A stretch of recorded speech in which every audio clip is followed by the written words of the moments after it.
শুরু করিতেছি মহান আল্লাহর নামে, যিনি পরম করুণাময় এবং অত্যন্ত দয়ালু।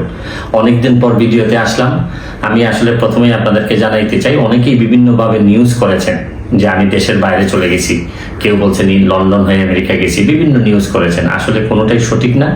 আমি বাংলাদেশেই আছি, ঢাকা শহরে আছি। 5ই আগস্টের পরে আমি কোথাও যাইনি, শুধুমাত্র সিকিউরিটির কারণে আমি একটু গোপনে ছিলাম। এটাই হচ্ছে গিয়ে আমার বাস্তবতা।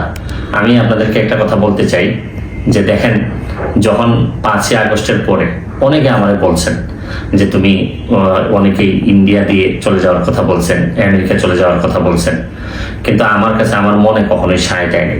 আমার কাছে মনে হয়েছে যে আমি কোনোদিন কোনো দুর্নীতি করি নাই। আমি ঢাকা শহরে 10 বছর ব্যারিস্টার থাকার পরেও আমি কোনো প্লট আমার নাই, ফ্ল্যাট নাই, আমার একটা গাড়ি ছাড়া আমার নামে কোনো সম্পদ নাই। তারপরেও আমি কোনো অপরাধ করি নাই। কেন আমি আমার দেশ ছেড়ে যাব? কারণ আমার দেশে তো, এই দেশেই তো আমার লাশ আসবে, এখানেই আমার কবর হবে, এটাই আমার বিশ্বাস। সুতরাং এই দেশ ছাড়ার জন্য আমি কোনোদিন, আমার ইচ্ছা হয় নাই। আমার কাছে মনে হয়েছে যে যদি আমার নামে কোনো মামলা হয়ে থাকে, তা আমি এটা বিচারের মাধ্যমে, যেহেতু আমি আইনজীবী, আমি মোকাবেলা করব, এই সৎ সাহস আমার আছে। আর আমার একটা বিশ্বাস, যেহেতু আমি আইনজীবী, আইনের প্রতিও আমার বিশ্বাস আছে। তাই আমার অনেক সুযোগ থাকা সত্ত্বেও আমি অনেক সম্পদ করতে পারতাম।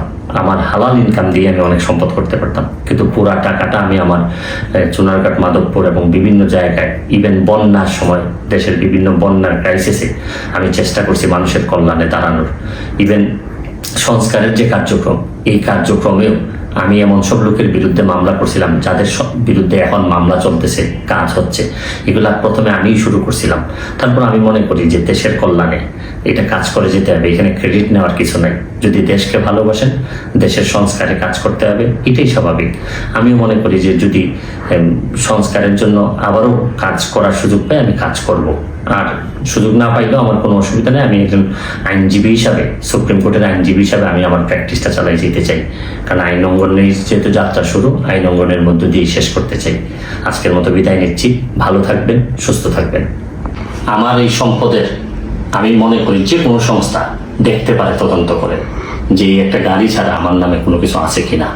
আমি কোনো সম্পদ করি নাই নিজের ইনকাম দিয়ে, কোনো সম্পদ করি নাই। এতদিন ব্যারিস্টার থাকার পরেও, প্র্যাকটিস করার পরেও, ভালো প্র্যাকটিস করার পরেও যা সম্পদ ছিল সবই মানুষের কল্যাণে দিয়ে দিছি। আমার কাছে মনে হয়েছে যে মানুষের কল্যাণ করাই সবচেয়ে বড় ইবাদত।